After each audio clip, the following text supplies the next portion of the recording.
আজকে হচ্ছে গত ক্লাসে আমরা ব্লক ডায়াগ্রাম নিয়ে আলোচনা করেছি। ব্লক ডায়াগ্রামে কোনো সমস্যা আছে কি আপনাদের? স্যার লাস্টেরটা পড়া আপনার পারেন নাই?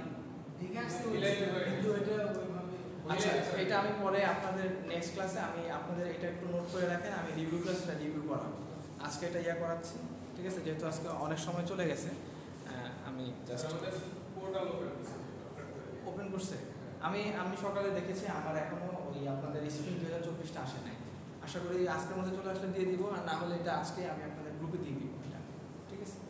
আচ্ছা, first of all block diagram reduction. Block diagram কীভাবে করে, মানে ওইটা তো দেখলাম ব্লক ডায়াগ্রাম, কিন্তু ব্লক ডায়াগ্রাম আপনার একটা দেওয়া থাকবে, সেটাকে রিডিউস করতে হবে। মনে করেন একটা ব্লক ডায়াগ্রাম অনেক বড়, এটাকে কমায় আনবেন, জাস্ট ছোট করে নিয়ে আসবেন, কিন্তু ব্লক ডায়াগ্রাম থাকবে। এটা কিভাবে করবো? ফার্স্ট অফ অল এই যে রুলগুলো লেখা আছে, এই প্রত্যেকটা রুলকে ব্যাখ্যা করবো আমি, প্রত্যেকটা দিয়ে, সমস্যা নাই, টেনশনের কিছু নাই। ফার্স্ট অফ অল দেখেন, rule number 1, check for the blocks connected in series and simplify. প্রথমে দেখবেন সিরিজে কানেক্টেড কারা আছে। Rule number 2, check the block diagrams connected in parallel and simplify. আচ্ছা, এখন সিম্পলিফাই বলতে কি? সরল করতে হবে। আচ্ছা, এই যে এই ব্লক ডায়াগ্রামটা, এটাকে আপনাকে সিম্পলিফাই করতে হবে, রিডাকশন করতে হবে। খুবই সিম্পল। এখন ফার্স্ট অফ অল দেখেন, প্রথমে কি বলছে, যারা হচ্ছে কিসে আছে? সিরিজে।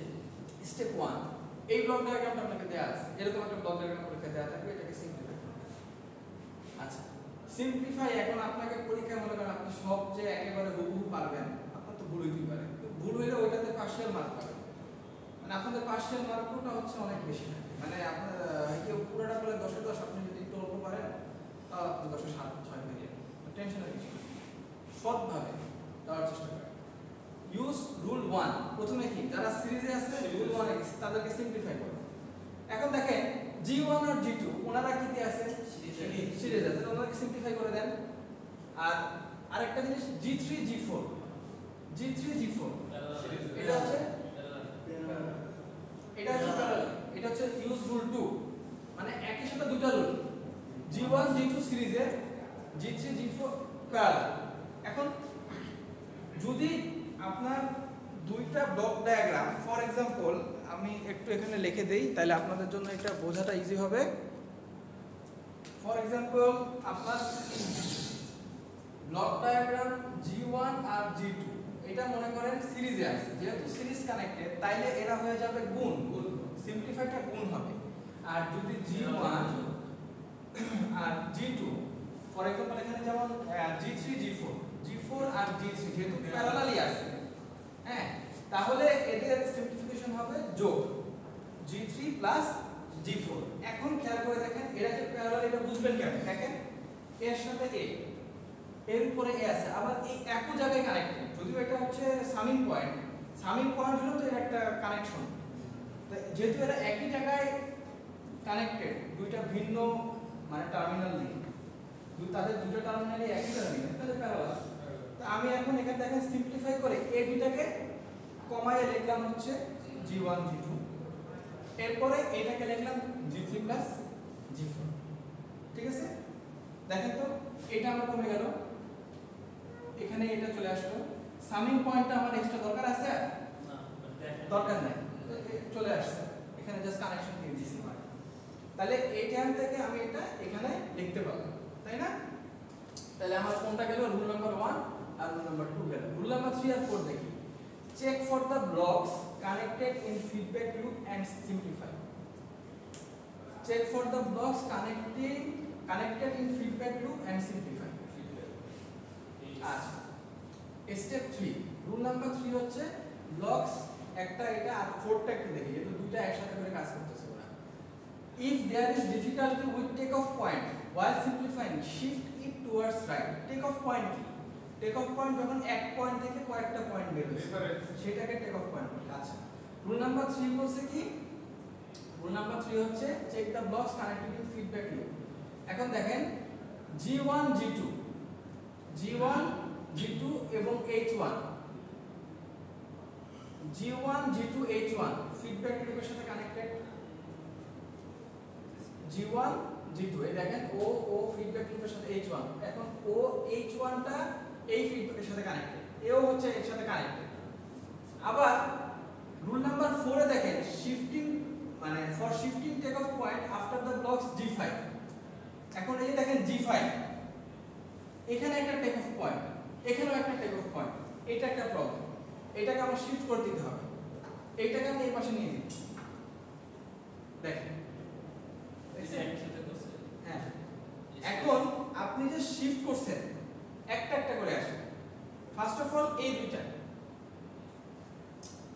এই দুইটাকে আমি একটা লিখব, মানে সিম্পলিফাই করব, মানে আমি বুঝাবো যে এখান থেকে এখন যেটা আসবে এটা এখানেই থাকবে, এটা এখানে মানে আলাদাভাবে দেওয়া যাবে না।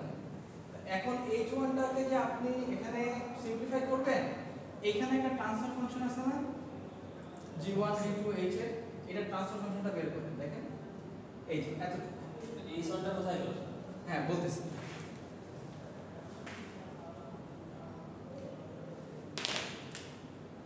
এই এতটুকু চিন্তা করেন, জাস্ট এতটুকু।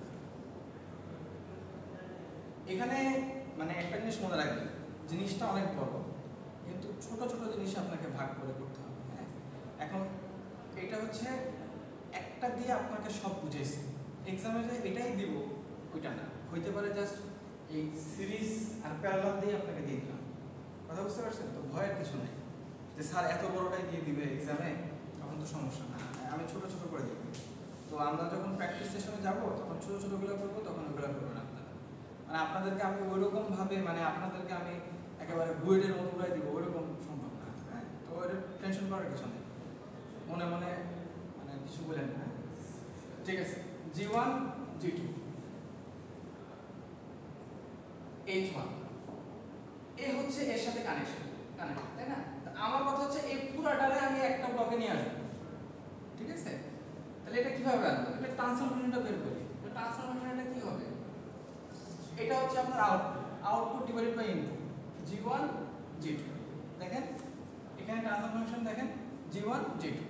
এখন এই G1 G2 এটার সাথে এটা এই G1 G2 এখানে তো বের হইলো, এখন ফিডব্যাকটা এই G1 G2 কে নিয়ে H1 গুণ হবে না? কারণ ফিডব্যাকটা কি, মানে আপনার আউটপুট কি যাচ্ছে সেটা প্রতিনিয়ত আপনাকে ইনপুটে পাঠাতে হবে না, এটাই তো ফিডব্যাক। ফর এক্সাম্পল মনে করেন একটা মেশিন 200 আপনাকে বলে দেওয়া আছে সেট পয়েন্ট, তুমি 500 আরপিএম এ ঘুরবা, তো মেশিনটা ঘুরতেছে হচ্ছে মনে করেন 450 আরপিএম। এখন আপনার স্পিড মাপে কি দিয়ে বলেন তো? টেকোমিটার দিয়ে মাপে। টেকোমিটার একটা সেন্সর, এটা ঘুরতেছে। এখন সে তো প্রতিনিয়ত ওই যে এটা 450 করে ঘুরতেছে, এইটার আউটপুটটা ও পিএলসিতে পাঠাচ্ছে না বা কন্ট্রোলারে পাঠাচ্ছে না যে দেখো এটা এখন 450 হইতেছে, তার মনে করেন এটা হচ্ছে আপনার সে 450। তো এই টেকোমিটারের তো একটা ভ্যালু আছে, সে ভ্যালুটার সাথে গুণ হয়ে যাবে, যোগ হবে না, গুণ হবে। তাহলে দেখেন এটাও G1 G2 H1। ঠিক আছে, এখন এইটা তো হচ্ছে আপনার নেগেটিভ ফিডব্যাক। নেগেটিভ ফিডব্যাকে তো এটা তো মাইনাস যাবে, মানে আমার রেফারেন্স পয়েন্ট থেকে মাইনাস যাবে। তো 1 মাইনাস মাইনাস তার মানে কি G1 G2 1 plus G1 G2 H1। ঠিক আছে, সো আপনি দেখেন এই পুরো জিনিসটারে আমি রিডিউস করে নিয়ে আসলাম একে, তাহলে আমার তো আর দরকার নাই, এই পার্টটুকু আমার দরকারই নেই, এইটা আমার কমে গেল, তাই না? এখন এই যে টেক অফ পয়েন্ট, এখানে একটা টেক অফ পয়েন্ট, এখানে একটা টেক অফ পয়েন্ট, এটা আমার জন্য একটা সমস্যা হওয়ার কারণে আমি এই টেক অফ পয়েন্টটাকে আমি ডান পাশে রাইট শিফট করার কারণে আমার এই H2 কে G5 দিয়ে ভাগ করে দিতে হবে, যেহেতু রাইট শিফট ভাগ করতে হবে। হ্যাঁ, আর লেফট শিফট হলে সেটা অন্যটা করতে হয়, গুণ করতে হয়, সেটা আমরা পরে দেখব। তো রাইট শিফট যখন করবেন এই H2 কে G5 দিয়ে ভাগ করার কারণে টেক অফ পয়েন্ট আপনার কি হয়ে গেল? একটা হইলো। এখানে মাল্টিপল টেক অফ পয়েন্ট দেখতেও খারাপ, তো আমি একটা টেক অফ পয়েন্ট নিয়ে আসি। এটা হলো আমার ফাইনালি যেটা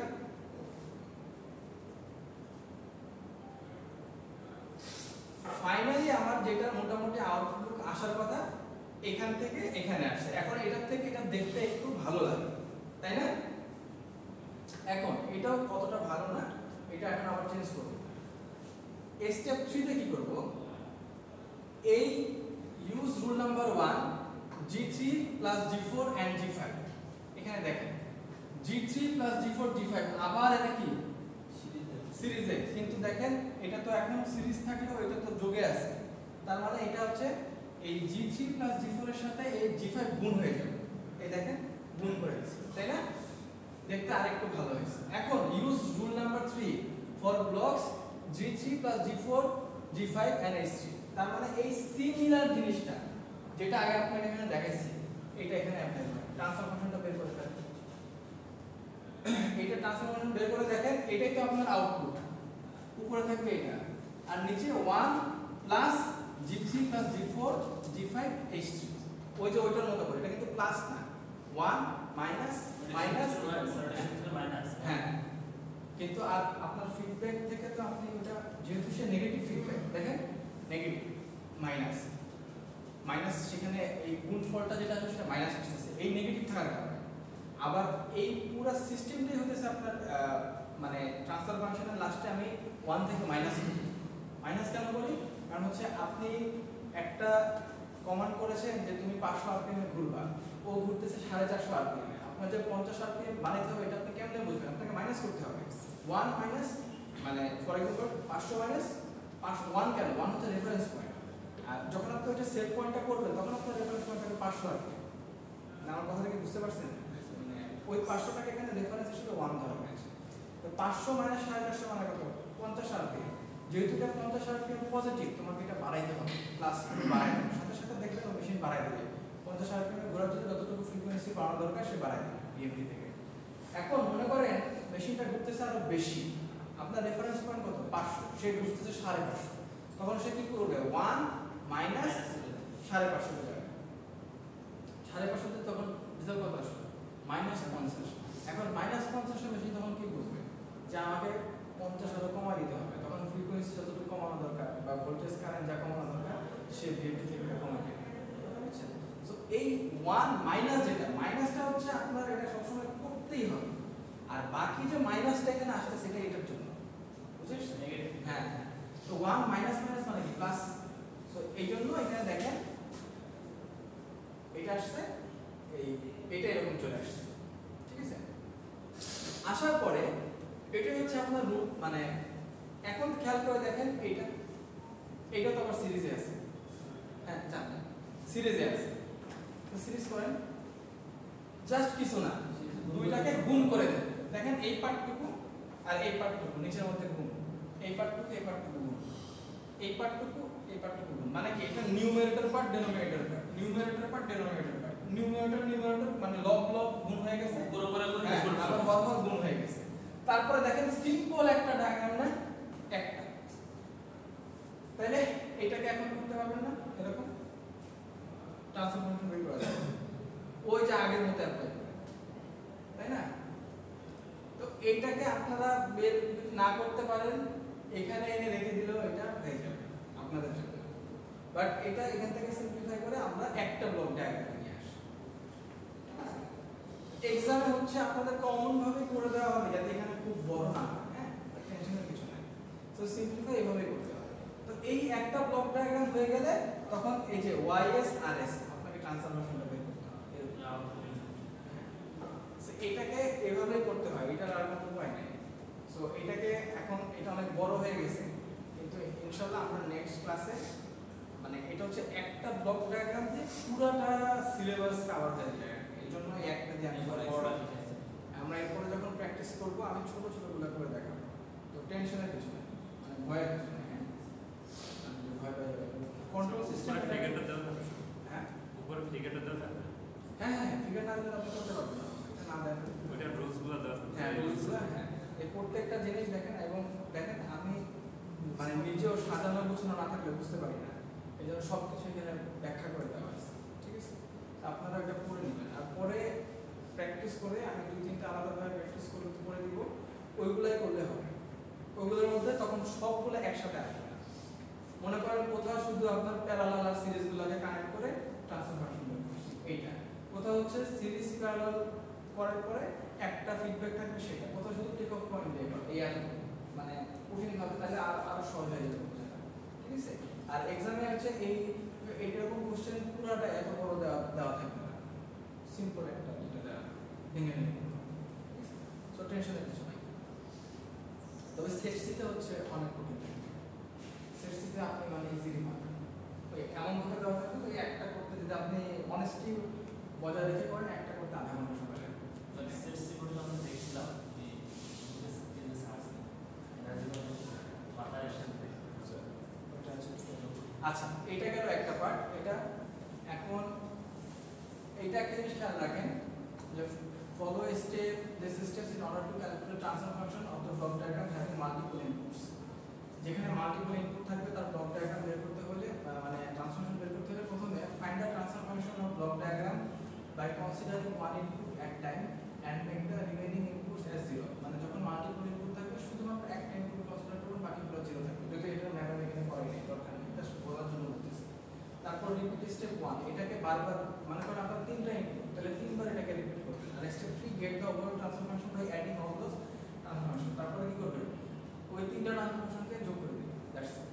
যদি মাল্টিপল অনেক সময় অনেক জায়গায় ক্ষেত্রে বলতে পারে যে তোমার তিনটা ইনপুট আছে তুমি ট্রান্সফার ফাংশন বের করবে, তখন আপনি কি করবেন মানে এক্সামে আপনার ইন্টারভিউ আপনাকে কোশ্চেন করতে পারে, তখন আপনি বলবেন যে এট এ টাইম একটা একটা করে কাউন্ট করে পরে তিনটাকে যোগ করে দিবেন। এটা ঠিক আছে। Basic elements of signal flow graph. এখন সিগন্যাল ফ্লো গ্রাফ নিয়ে আলোচনা করব আমরা। এইটা আজকের ক্লাসে একটু করে দিই, করে দিলে নেক্সট ক্লাসে আমরা জাস্ট প্র্যাকটিস করব। সিগন্যাল ফ্লো গ্রাফ নিয়ে প্র্যাকটিস করব, এই ব্লক ডায়াগ্রাম রিলেশন নিয়ে প্র্যাকটিস করব, ঠিক আছে।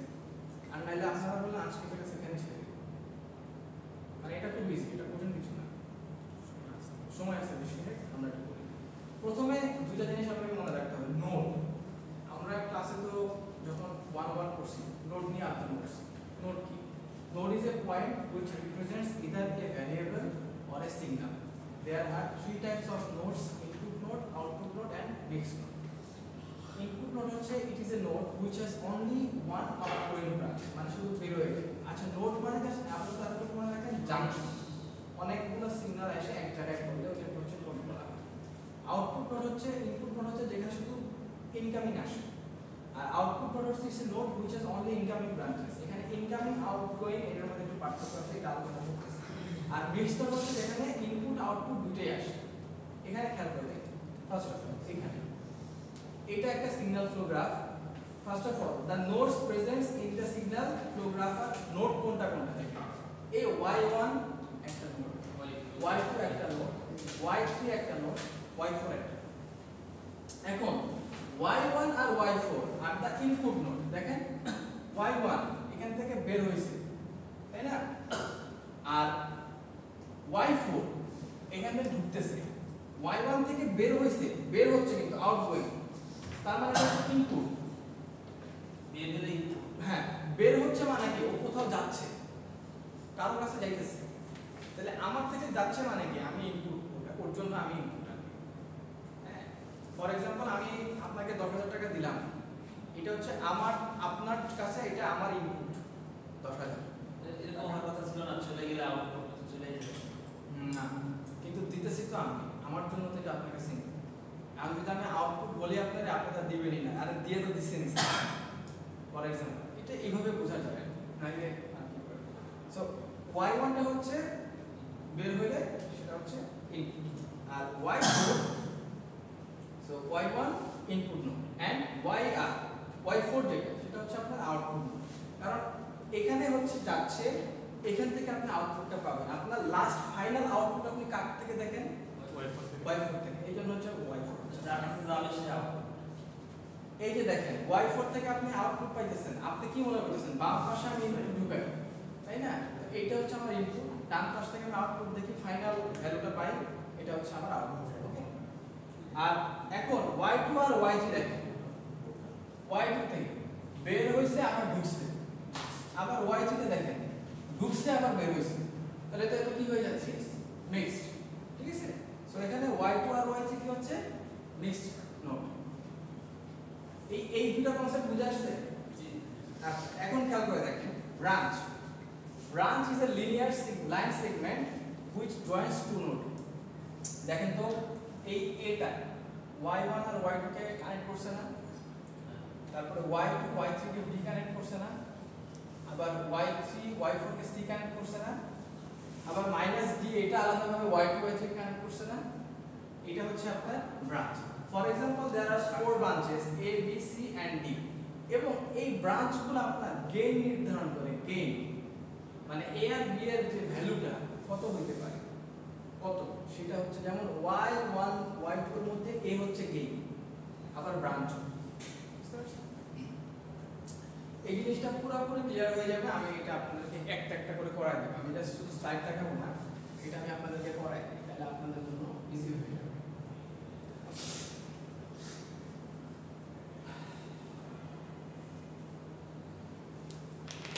এটা করাইলে একটু মনোযোগ দিয়ে দেখবেন, তাইলে হবে।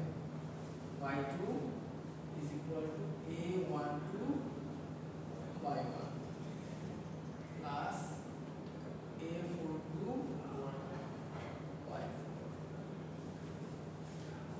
y3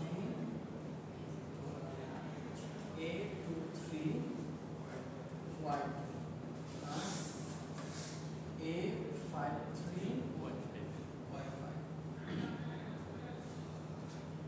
y4 is equal to a34 y5 a45 y4 plus a35 y3 y6 a56 y2। এখানে খেয়াল করেন কয়টা নোট এখানে, একদম সিম্পল ভাবে চিন্তা করতে পারেন। দেখেন না, ওটা দেখে বলা যায় 6টা, বাট আপনি এখানে খেয়াল করেন 1 2 3 4 5টা হিসাব পাইছি। 6টা কেন হবে, এই যে y1 এটা হচ্ছে আপনার ইনপুট নোট, ঠিক আছে। এর জন্য আপনার টোটাল নোট সংখ্যা কত এখানে, 6টা, ঠিক আছে। সো 6টা নোট, ব্রাঞ্চ কয়টা, ব্রাঞ্চ হচ্ছে দেখেন 1 2 3 4 5 6 7 8, এই 8টা হচ্ছে আপনার ব্রাঞ্চ।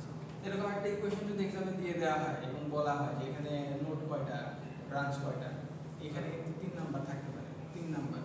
আবার বলা হতে পারে এটা সিগন্যাল ফ্লো গ্রাফ টাকায় দেখে, তখন এখানে কিন্তু 7 নাম্বার বা 6 নাম্বার 10 নাম্বার এখানে হ্যাঁ। Signal flow graph, signal flow গ্রাফটা দেখতে হচ্ছে এরকম, বাট এটার জন্য আঁকাইতে হবে। আচ্ছা, সো এখানে নোড নাম্বার তো বুঝছেন, এরপর ব্রাঞ্চ তো বুঝছেন। নেক্সট ক্লাসে আমরা হচ্ছে প্র্যাকটিস করব, তখন আরো ক্লিয়ার হয়ে যাবে। আচ্ছা, সো আমরা ফার্স্ট অফ অল স্টেপ 1টা দেখি। স্টেপ 1 যেটা, প্রথম ধাপে আমাকে এই কোশ্চেনটাকে আগে আগাইতে হবে। তো প্রথমে একটা কাজ আগে আমাদের করতে হয়, নাম্বার অফ নোটগুলোকে আগে লিখতে হয়। লেখেন 1টা নোট, 2টা নোট, 6টা নোট যেহেতু, 3টা 4টা 5টা 6টা, তার মানে এখানে আমার হচ্ছে কত, y1 y2 y3 y4 y5 y6। এখন খেয়াল করে দেখেন y2, এই হচ্ছে আমার y2, খেয়াল করে দেখেন এই আমার y2, y2 তে এই ইকুয়েশনটা খালি আসবে। তাহলে এখন দেখেন y2 কার থেকে আসছে, y1, তাহলে এই যে y1 ওর ব্রাঞ্চ কত, a1, মানে 1 থেকে 2 তে আসছে, এজন্য 1 বুঝে আসছে। যদি 2 1 হইতো তাহলে ভুল, 2 থেকে 1 এ যেত, এটা মাথায় রাখবেন। 1 2 মানে 1 থেকে 2 তে আসছে, 2 1 হলে এইখান থেকে যেত, বুঝে আসছে। আর যেহেতু 1 2, তার মানে 1 থেকে 2 এর দিকে হবে ডিরেকশন, এরকম, বুঝে আসছে। 1 2 মানে এজন্য 1 থেকে ডিরেকশন। এখন আবার দেখেন 4, এখন 4 থেকে আসবে কোথায়, 4 থেকে কোথায় আসবে, 2 এ আসবে। কেমনে বুঝলাম, 4 2, তাই তো, এই জন্য বুঝছি।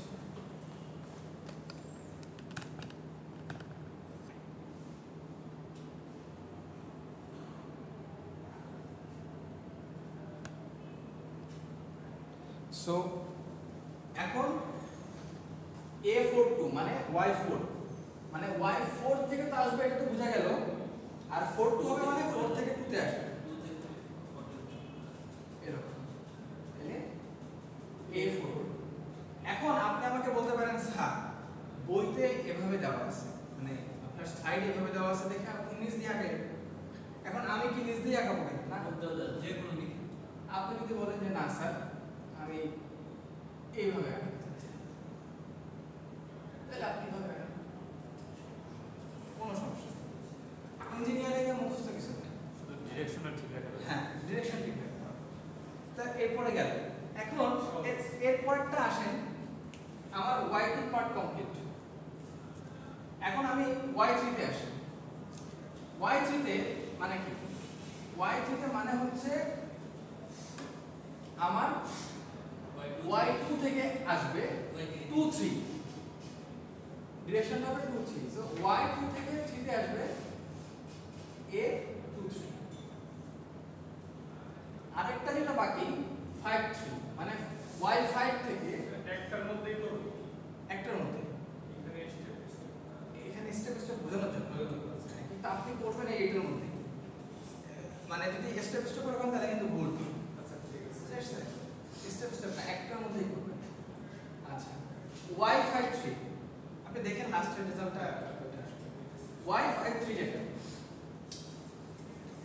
এই y5 থেকে কোথায় যাবে? 3 তে আসবে 3, এটা কত? a53, এটা এতটুকু পার্ট হয়ে গেল। এখন আমার y4 এ আসতে হবে। y4 এ দেখেন 3 থেকে 4 এ y3, 3 থেকে 4 এ y3, শেষ। এই পার্টটুকু আমার হয়ে গেল। এখন y5 এ আসি। y5 এ দেখেন 4 থেকে আসবে a45, a45 4 থেকে আসছে। আরেকটা আসবে 35 3 y3 থেকে, y3 থেকে আমি এটা এখান থেকে আনবো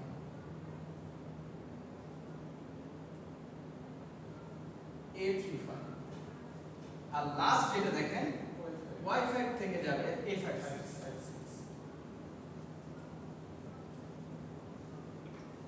এই হচ্ছে আপনার ফাইনাল সিগন্যাল ফ্লো গ্রাফ। এই ইকুয়েশনটাকে রিপ্রেজেন্ট করবে। প্রত্যেকটা দেখেন কোন কোন ইকুয়েশন ধাপে ধাপে করা, এখানে এটা ব্যাখ্যা করা আছে। হ্যাঁ, আপনারা জাস্ট দেখে নিন। আর ফাইনালি আউটপুটটা দেখতে হচ্ছে এরকম আসে। আমার কিন্তু উল্টাটা আসছে, আমি উপর দিয়ে দিচ্ছি। যদি নিচ দিয়ে দিতাম তাহলে আমারটাও দেখতে এরকম আসতো, ঠিক আছে? কিন্তু দুইটা গ্রাফই কিন্তু একই, কোনোটাই ভুল না, ঠিক আছে? সো এটা টেনশন করার কিছু নাই যে এক্সামে আমার এটা কি স্যার কাটা দেবে কিনা, না না, ওইটা হচ্ছে দেখে ইয়া করা।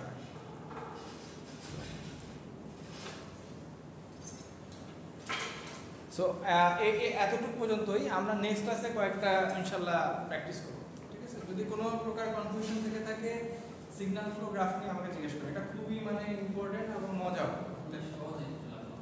হ্যাঁ, কন্ট্রোল সিস্টেমের সব কিছু কিন্তু সহজ না, কিন্তু আমি চেষ্টা করব সব কিছু সহজে আপনাদেরকে বোঝানোর জন্য।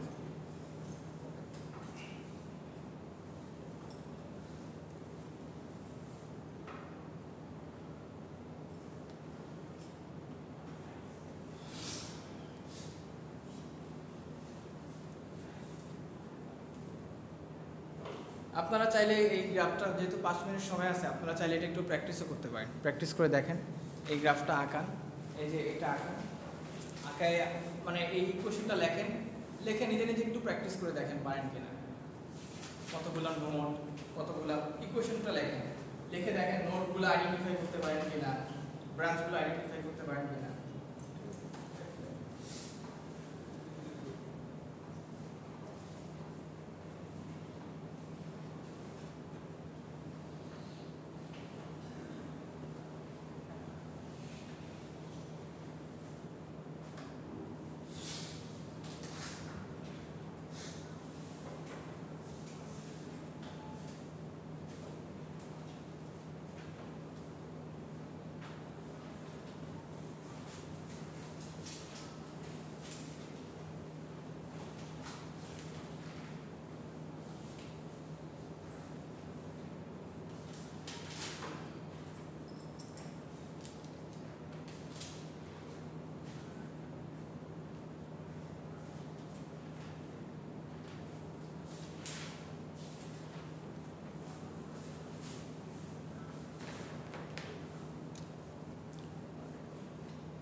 ওকে, তাহলে আজকের ক্লাস এতটুকুই থাকুক, হ্যাঁ।